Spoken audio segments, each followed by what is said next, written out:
Hello friends, welcome back to the YouTube channel dictation club. आज का dictation आनंद मासिक पत्रिका अंक 32 से लिया गया है, जो कि अलग अलग स्पीड में आपको मिल जाएगा। अगर आपको इसकी पीडीएफ अलग से चाहिए तो आप नीचे डिस्क्रिप्शन बॉक्स से टेलीग्राम चैनल ज्वाइन कर सकते हैं, जहां भविष्य में आने वाले डिक्टेशंस की लिंक डाल दी जाती है। साथ ही चैनल में आपको अन्य प्लेलिस्ट मिल जाएगी, जिसकी लिंक आपको डिस्क्रिप्शन बॉक्स में मिल जाएगी, जैसे रामधारी गुप्ता खंड 1, रामधारी गुप्ता खंड 2, न्यूज़पेपर डिक्टेशन, आनंद मासिक पत्रिका के विभिन्न अंक, जो कि अभी कुछ अंक कंप्लीट हो चुके हैं। इसके अलावा आउटलाइन के शॉर्ट्स भी मिल जाएंगे। तो ज़्यादा समय ना लेते हुए डिक्टेशन स्टार्ट करते हैं 5 सेकंड के बाद।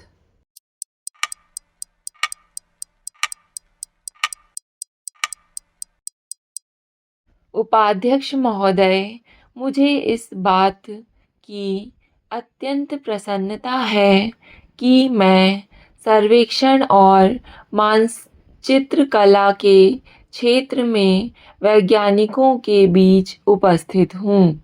हम भारत सर्वेक्षण संस्थान की स्थापना के 225 वर्ष पूरे होने की खुशी में समारोह कर रहे हैं। भारत सर्वेक्षण संस्थान न केवल अपने देश का सबसे पुराना सरकारी विभाग है, बल्कि अपने प्रकार की संसार भर की सबसे पुरानी संस्थाओं में से एक है। इसलिए इस अवसर पर मुझे अपने यहाँ होने पर बहुत हर्ष हो रहा है। 2.25 शताब्दियों की अवधि बहुत लंबा समय है, जिसके विविध पक्षों पर इस अद्वितीय संगठन के अटल चिन्ह अंकित हैं। भारत के सर्वेक्षण इतिहास के साथ साथ बहता है। आधुनिक विज्ञान विकास और औद्योगिक क्रांति के उत्तरार्ध काल का इतिहास।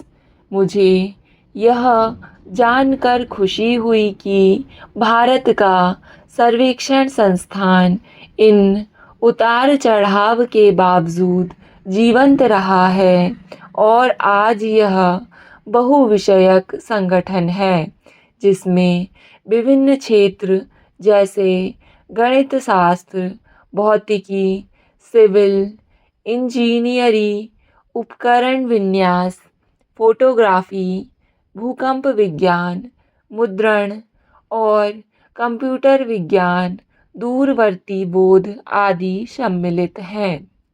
जिस परिशुद्धता से वैज्ञानिक माप लेने होते हैं, वे इस संगठन के काम को बहुत परिश्रम साध्य और सायास बना देते हैं। मुझे संतोष है कि भारत सर्वेक्षण संस्थान ने अपने नियत कार्य के उत्तरदायित्व को समुचित रूप से निभाया है और अपनी विश्वसनीयता की प्रतिष्ठा बनाए रखी है। एक दूसरे नए तकनीक का संबंध पृथ्वी के गुरुत्वाकर्षण क्षेत्र का नाप करते समय साहुल सूत्र के विक्षेपित होने से था। इस प्रकार की सफलताओं ने भारत सर्वेक्षण में एक वैज्ञानिक साहस की प्रेरणा को क्रियाशील बना दिया और मुझे विश्वास है कि यह प्रेरणा आज भी संगठन में उसी प्रकार व्याप्त है। हवाई जहाज के आविष्कार और फोटो कला की उन्नति ने सर्वेक्षण विधियों में क्रांतिकारी परिवर्तन किए हैं।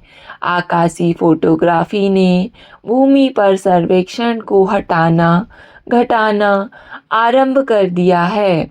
हालांकि कुछ समय तक कैमरों से लिए चित्रों से प्रतिपादित सर्वेक्षण ज्ञान की पुष्टि के लिए भूमि सर्वेक्षण की आवश्यकता बनी रहेगी।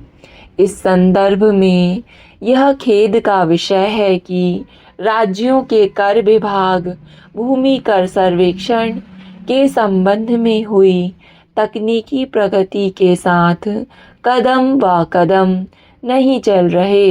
भूकर सर्वेक्षण आज भी शताब्दी के शुरू में प्रयोग होने वाली तकनीकी को अपनाए हुए हैं। स्वतंत्रता के बाद से भारत सर्वेक्षण संस्थान को देश के विकास की मुख्य धारा में सक्रिय भूमिका निभाने का दायित्व दिया गया। इस समय शायद ही कोई ऐसी मुख्य योजना होगी जिस पर सर्वेक्षण संस्थान की मोहर ना लगी हो। देश के अनेक पंचवर्षीय योजनाओं के अंतर्गत देश की प्रगति के उद्देश्य से बड़ी संख्या में अलग अलग श्रेणियों के सर्वेक्षण हाथ में लिए गए। ये सर्वेक्षण विभिन्न क्षेत्रों में प्रयुक्त हुए, जैसे सिंचाई, पनबिजली, खदान, इस्पात और रेलवे आदि। वैज्ञानिक कार्यकलापों में भी अंत संबंधों की तेज लहर है। हिमालय की हिमसरिताओं का अध्ययन, बांधों का संचलन, भूकंपीय क्रियाएं अध्ययन कुछ उल्लेखनीय उदाहरण हैं। उपाध्यक्ष महोदय, स्पष्ट है कि भविष्य में भारतीय संरक्षण को बहुत कुछ करना है। जितनी सफलता प्राप्त होती है उतनी ही अधिक उपलब्धियां शेष रह जाती हैं।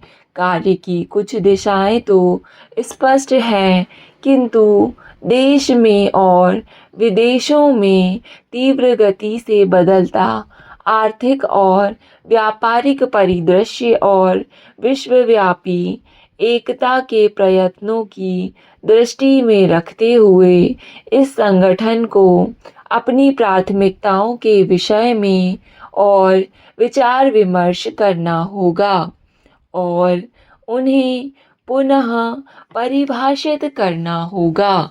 2 शताब्दियों से अधिक की लंबी अवधि में इस संगठन ने ज्ञान और अनुभवों का बड़ा भंडार एकत्रित किया है।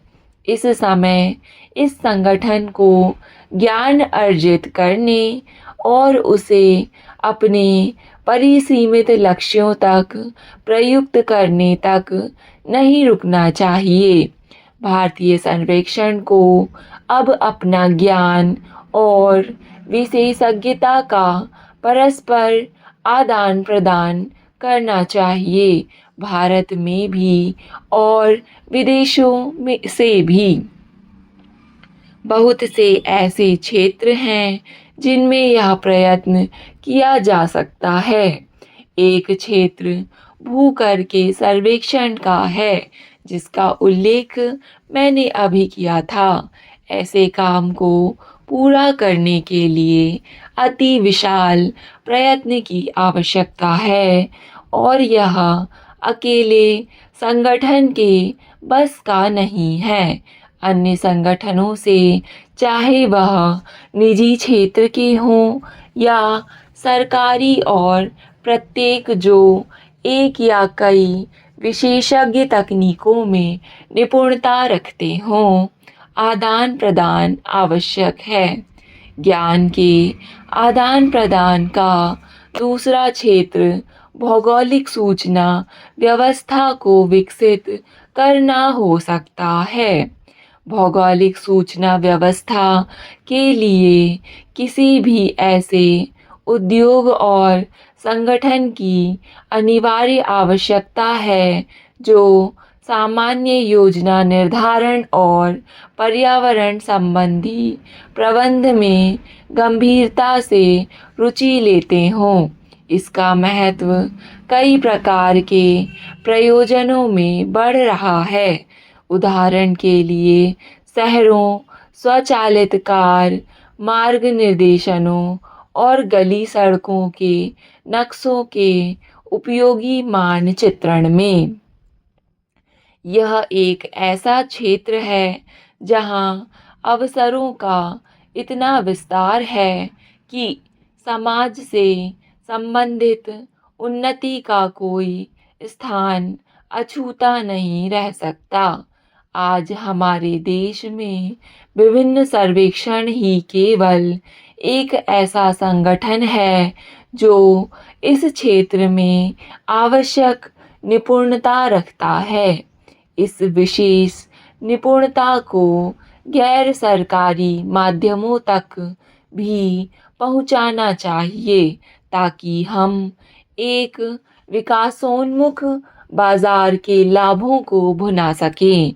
मैं एक अन्य क्षेत्र की ओर सर्वेक्षण का ध्यान केंद्रित करना आवश्यक समझता हूँ।